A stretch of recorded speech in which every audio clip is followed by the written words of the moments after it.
What up, what up, what up, what up, what up, what up, what up, what up, chat box? Welcome back to another episode of Bird's Eye View Show.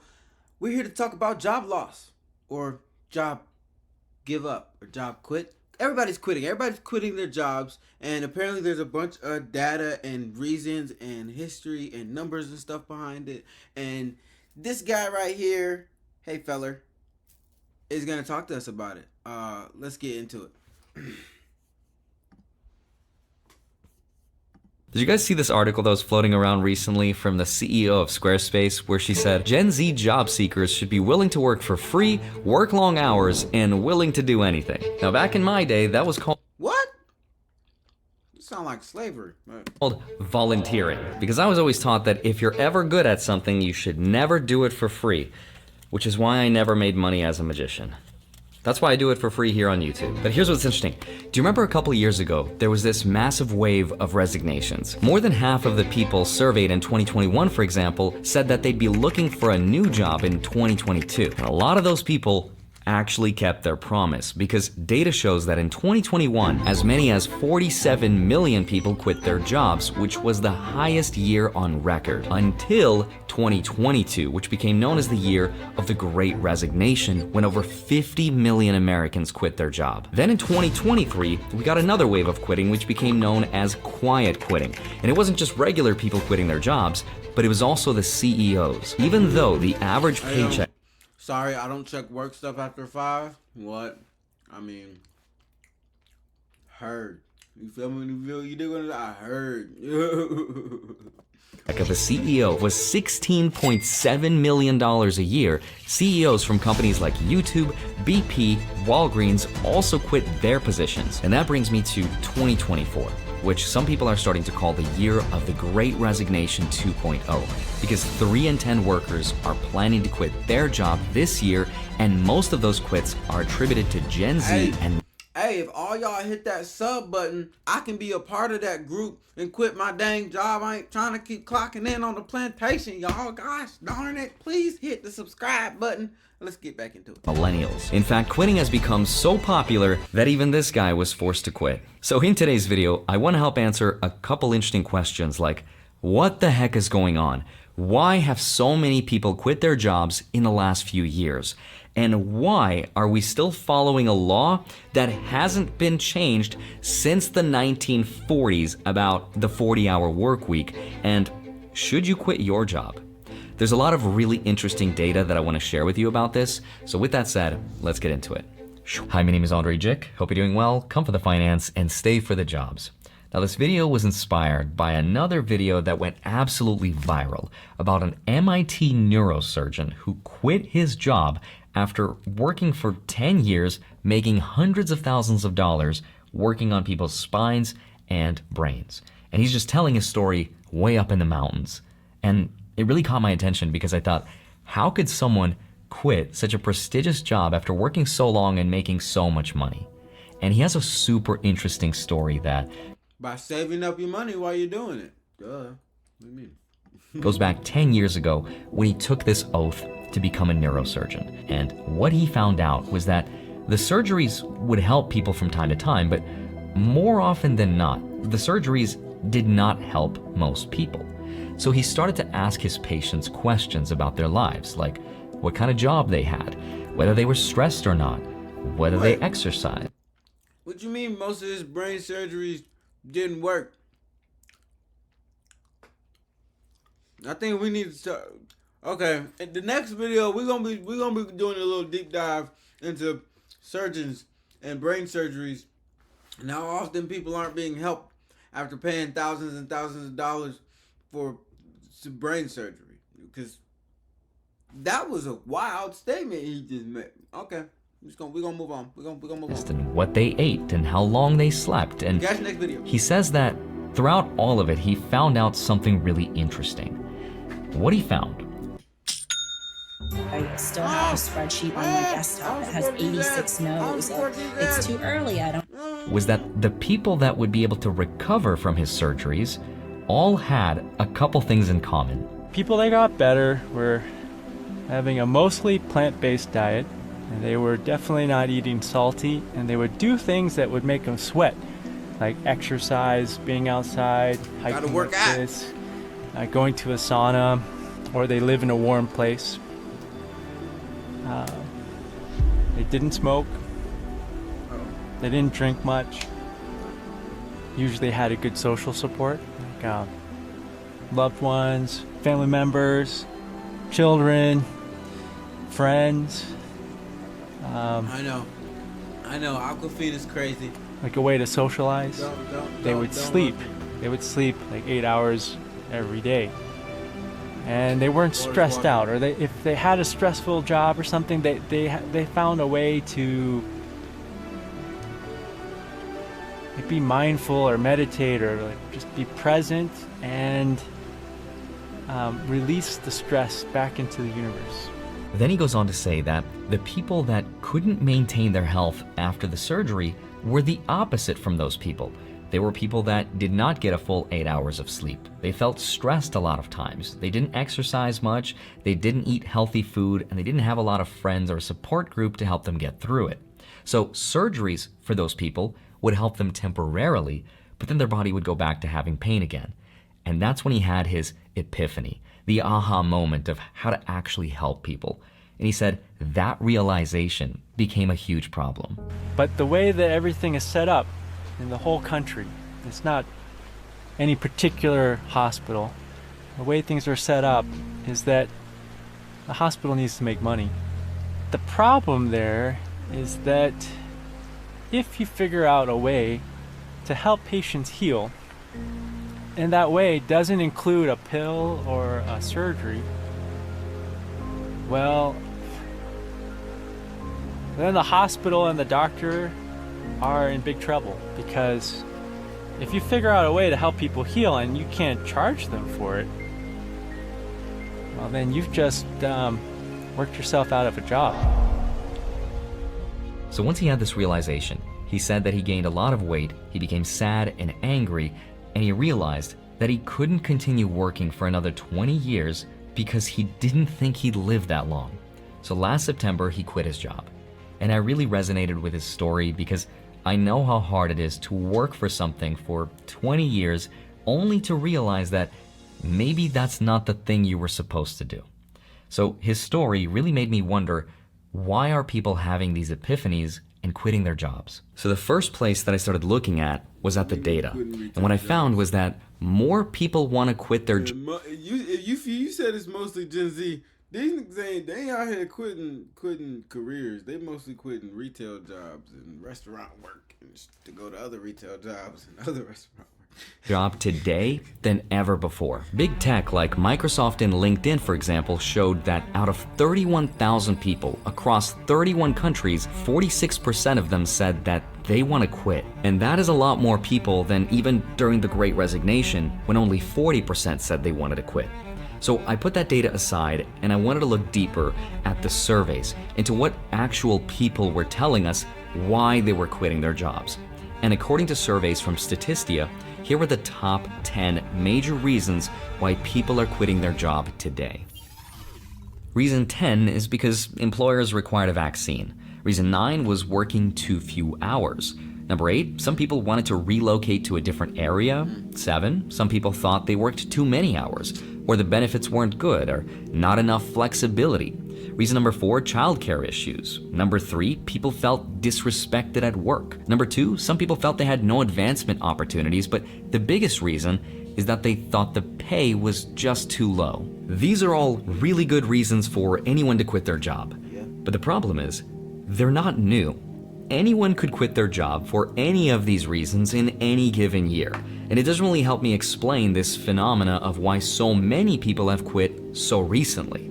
So I decided to look back farther into the past. And the deeper I looked, the more this picture started to make sense. Because the real problem started before most of us were even born. We have to go back to 1940. That's when the FLSA, or the Fair Labor Standards Act, was changed from a 44-hour work week to a 40-hour work week in order to increase productivity. It was also then when we decided for the 2-day weekend how much someone would get paid working overtime what it meant to be full-time and part-time. Now, those laws were based on the economic conditions and the productivity levels of that time. But here's the problem.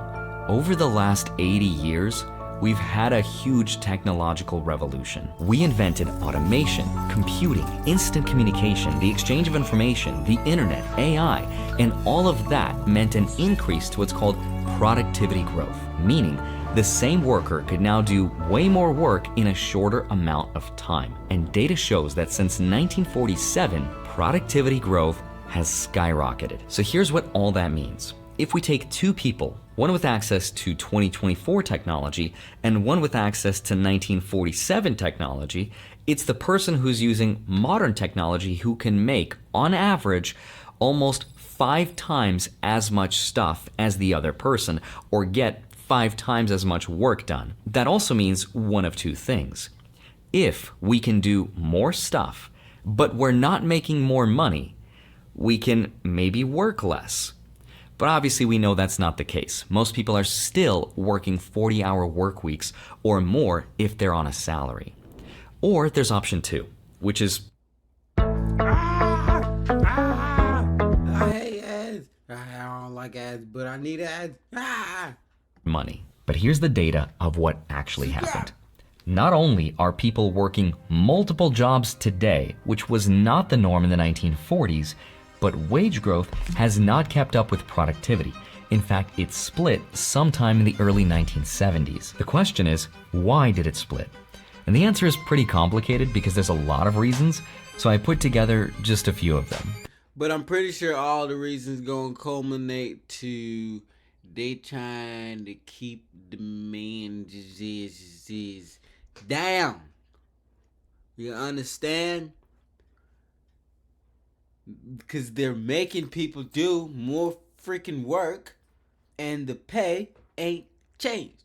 Federal minimum wage is still $7.25. If you go to the military right now as E1 with no degree, you will be making $7.25 an hour. Indeed. There was something called the Taft-Hartley Act of 1947, for example, which restricted the activity and power of labor unions, and that led to the decline in union membership and union power. This law stopped allowing unions from making donations to federal political campaigns, which meant less representation for the workers. Then in 1962, there was the investment tax credit, which encouraged businesses to invest in new machinery and technology, which increased the development of automation and efficiency. Then we got 1974 and the Trade Act of 1974, which encouraged companies to relocate their manufacturing overseas. And manufacturing overseas meant more jobs went overseas, which also lowered wage growth here in the United States. Then in the 1970s, there was the oil shock, which led to high inflation and an economic slowdown. That created something called stagflation, which slowed the wage growth and decoupled it from productivity even more. Then there was even more inflation thanks to Nixon's wage and price controls. And in 1978, there was the Airline Deregulation Act, which increased competition in the industry and lowered job security and benefits for workers. Then there was a huge shift towards maximizing shareholder value, and that's when companies started to prioritize profit making over work. That's a lot of money evolution in a very short time. If y'all notice, you may need to rewind and go back and listen to that again. That is a whole lot of money evolution in a very short span of time. And when you get evolutions in any kind of technology very quickly, then you get you get good actors and you get bad actors, and the bad actors are going to take advantage of the early access. You know what I mean? Like, when money becomes more abundant in a specific period of time, you can count on the more, I guess, devious and opportunistic individuals to jump first.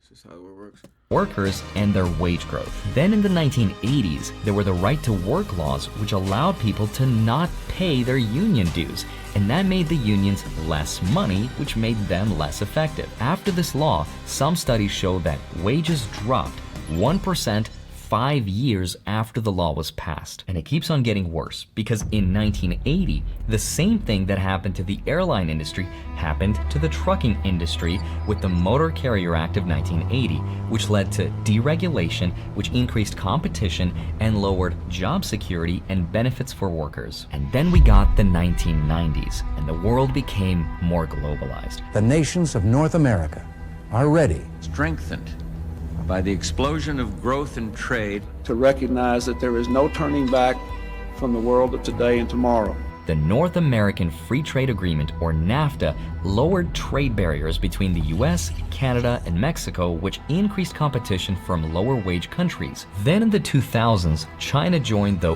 World Trade Organization, which increased imports from China and put a huge pressure on American wages because of the lower labor costs. Then in the 2010s, we got the rise of the gig economy.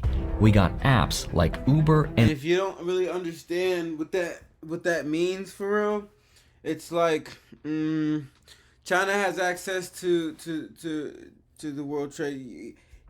We know China makes a whole bunch of stuff at a lower cost than we do. That's like, so a CEO or a project manager may be like, hold on, we got this factory here, we're paying them all of that to make this much.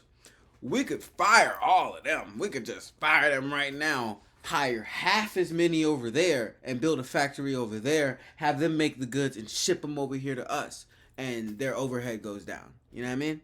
So that's how that goes. and Lyft. And those apps were great in allowing people to make more money, but it also led to the gig I want to show you how Dropbox works because it's probably different than you think.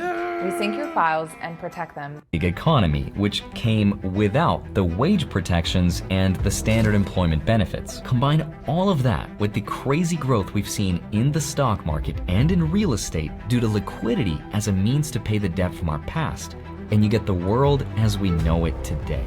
All in all, these are some of the reasons why workers today can get a lot more work done, but why they get paid less for it.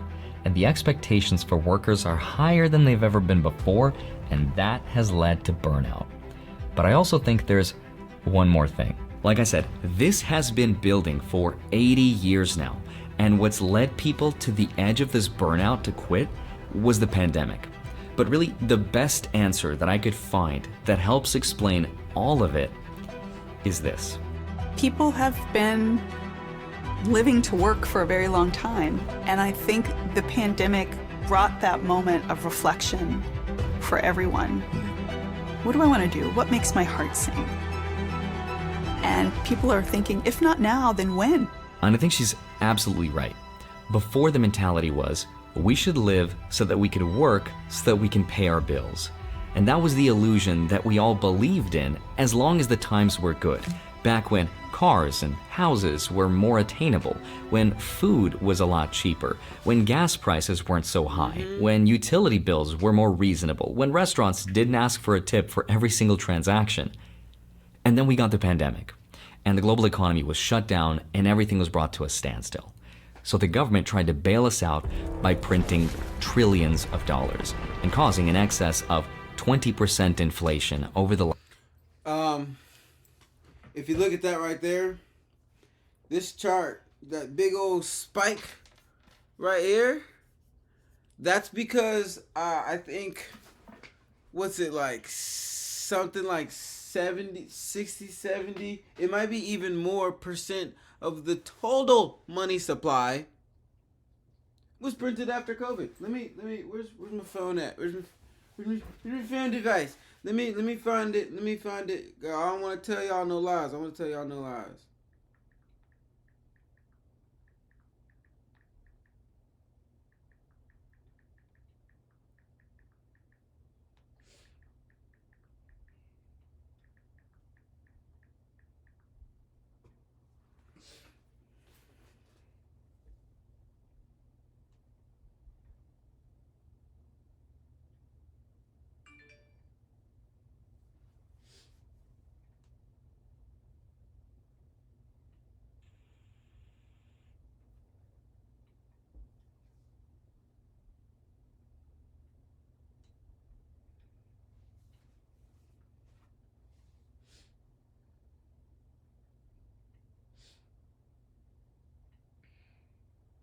All right, hold on, hold. All right, so 40. The money supply grew by 40% in the U.S. during COVID. So like, if it grew by 40%, that's not half, not half. It ain't half. It ain't half. But it damn near doubled because they pumped it with so much money. And hey, it wasn't just the U.S. that was pumping out bills. The UK pumped up another 22%, and the Eurozone another 20%. So you know what I mean, like. As you can see on the chart, everybody was kind of last few years, and that was the moment printing when there money. was this mental shift in how we thought, not just about our People, everybody that begged for the stimulus check, just know that your stimulus check was made of fake money. It was printed money. It was money that's not backed by anything of value, which means the influx of your money into the economy, all the money that was randomly printed, not randomly, but printed, made the rest of the money that was already out less valuable. You understand? If let me give you an example. If I go and if anybody could just go outside and find gold on the side of the road, if there's just like gold was just like rocks just everywhere, would it have any value? Would you go spend $500, $600, $700 on a little thin ass chain of gold if you could find gold on the side of the road? No. You understand what I'm saying? They damn near make it. They damn near make it so you can find dollars on the side of the road. That's the value of the dollar is going down so low. It's that type of comparison. You feel what I'm saying? You dig what I'm saying? So like, yeah. They gotta stop pumping money, man. They gotta stop pumping money. our jobs, but about our lives. Because we went from living so that we can work to working so that we can live.